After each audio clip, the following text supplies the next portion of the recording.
안녕하세요. 부동산을 쉽게 다양하게 깊이 있게 분석하는 부동산의 비밀입니다. 서울의 아파트 가격이 살살 녹고 있습니다. 지난 아파트 가격의 변화를 보면 올해 반등 시기에는 서울 강남권 아파트들은 기존의 최고가 대비해서 거의 80%에서 90% 가까이 회복세를 보였습니다. 그러나 서울 외곽 지역의 대표적인 아파트 밀집 지역인 노도강 같은 경우에는 상대적으로 가격 반등이 느렸고 정체기가 있었습니다. 이렇게 서울도 극과 극으로 나뉘어서 가격 양극화 현상이 두드러진 올 상반기였습니다. 강남과 노도강의 아파트 가격은 어쩌면 신호탄이 될 수 있기 때문에 항상 여기는 예의주시해야 합니다. 강남의 가격 상승세를 나머지 서울이 따라갈 것인지 아니면 노도강의 가격 하락세를 따라갈 것인지, 지금의 상황을 보면 강남권 아파트도 가격 하락의 대열에 들어선 것으로 보입니다. 먼저 강남의 반포 자이부터 한번 보겠습니다. 총 3,410세대 44개 동으로 구성된 매머드급 강남의 아파트 단지입니다. 2009년 아파트로 서울의 강남 고속터미널 옆에 위치해 있습니다. 고속버스를 자주 이용해 보신 분들이라면 아마 잘 아실 겁니다. 이 아파트 터미널 이렇게 나올 때 눈앞에 딱 보이는 삐까번쩍한 아파트 맞습니다. 반포, 이곳은 당분간 몇 년 동안 강남권 아파트의 핵심으로 자리매김할 확률이 좀 높습니다. 앞으로도 여기에 이슈가 끊임없이 있을 지역이기 때문에 그렇습니다. 그래서 이곳의 가격 변화가 또 상당히 중요합니다. 반포자이 전용면적 84제곱미터, 지난 최고가는 39억이었습니다. 2022년 5월 달에 39억에 거래가 됐었습니다. 그 이후에 28억대까지 하락을 하게 됩니다. 그러다가 또 부동산 반등이 있던 올 여름에는 이게 36억까지 반등을 했습니다. 가장 최근에는 31억 그리고 33억에 거래가 됐습니다. 전달 대비해서는 이게 5억 정도 하락한 가격이고 최고가 대비해서는 31억 기준으로 8억까지 하락한 셈입니다. 지금 현재 매물 호가는 32억의 중층이 있습니다. 그냥 가격 변동의 흐름만 봐도 지금의 부동산 상황을 그대로 표현한 것이라고 할 수 있습니다. 지금의 가격대는 2020년 가격대라고 보면 됩니다. 더 지켜봐야 할 것은 과연 전용면적 84제곱미터가 심리적인 저항선인 30억을 깨고 그 밑으로 내려올지 여부입니다. 만약 그런 상황이 된다면 강남권 가장 핫한 지역의 가격도 2019년 가격으로 회귀하는 중이라고 할 수 있고, 또한 송파구, 강동구 그리고 마용성 전체의 아파트 가격에 새로운 기준점을 제시할 수 있습니다. 잠깐 또 삼천포로 빠져서 이야기해보자면 사람들은 내가 있는 지역이나 내가 관심 가진 지역의 아파트만 보는 경향이 있습니다. 이거는 공인중개사인 부동산 사장님들도 다 비슷하긴 합니다. 아무래도 내가 관리하는 지역의 아파트 가격 변화에만 민감할 수밖에 없습니다. 제 경험으로 미루어 보면 내가 관심 있는 지역의 아파트만 보게 되니까 시야가 굉장히 많이 좁아지는 걸 느꼈습니다. 외부 상황은 급변하는데 옆 동네 상황은 계속 변하는데 그 소식을 오히려 손님들한테 나중에 듣고 알게 되는 경우도 있었습니다. 강남은 나하고 상관없어 라고 생각하고 패스하시기보다는 그래도 한 번쯤 체크해서 내가 관심 가지는 어떤 지역의 변화까지 함께 예측해 보는 걸 추천드립니다.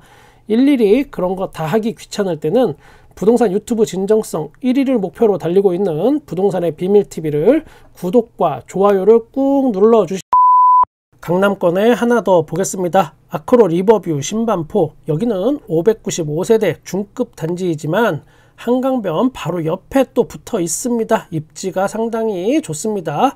2018년 아파트로 또 신축급입니다. 전용면적 78제곱미터의 경우 지난 최고가는 2022년 6월 달에 43억 8천만 원까지 여기가 거래가 됐습니다.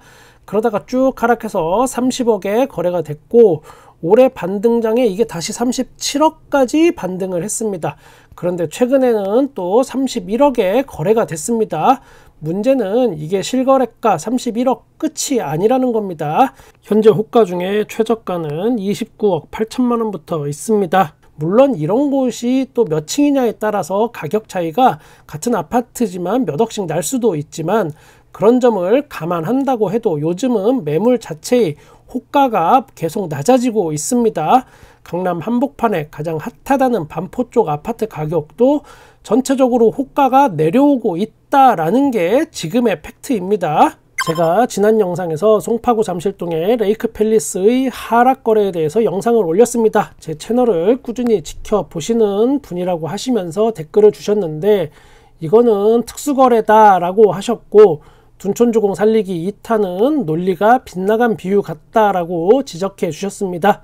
그에 대한 답변을 드리도록 하겠습니다. 제가 코 찔찔 흘리던 시절에 롯데월드에서 추러스 하나 입에 물고 정신요고 누나들을 헌팅하던 그 짬밥으로 말씀드리면 송파구 잠실동의 레이크 팰리스는 현 송파구 3대장 잠실 엘스, 리센츠, 트리지움과 더불어서 잠실 4대장으로 불리기도 합니다. 일명 엘리트래, 그만큼 중요도가 높다는 아파트입니다. 거기에 파크리오까지 잠실 5대장으로 불러볼 수 있겠죠. 엘리트레파라고 부릅니다. 그런데 이 파크리오는 또 엘리트하고는 약간 다른 면이 있긴 합니다.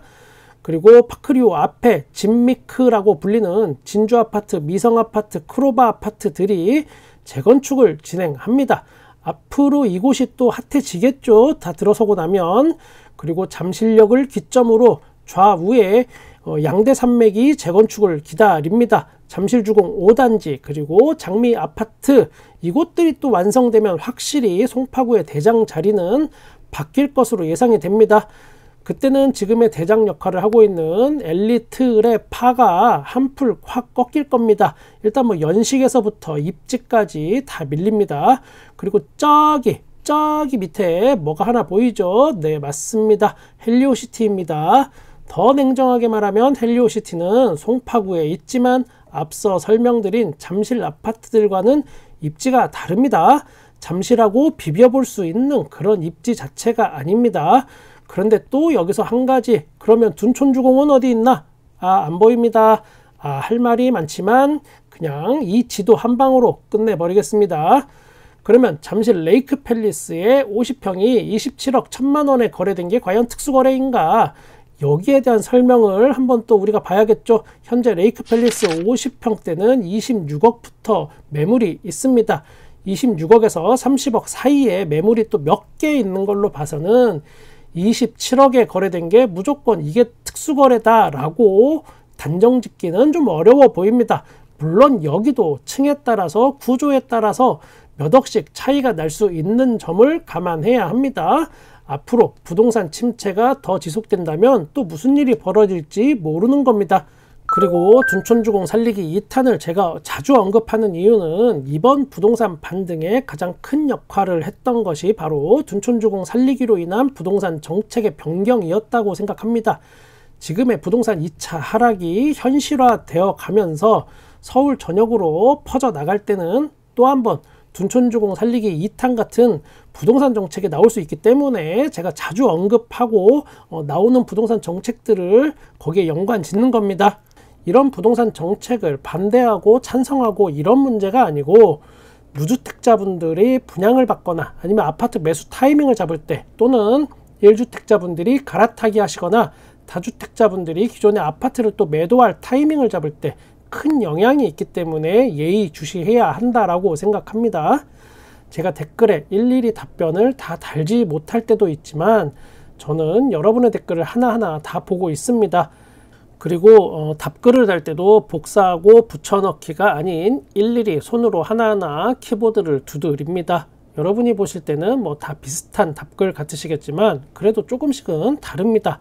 제가 그러는 이유는 제 채널을 봐주시는 분들에 대한 어떤 고마움 때문입니다.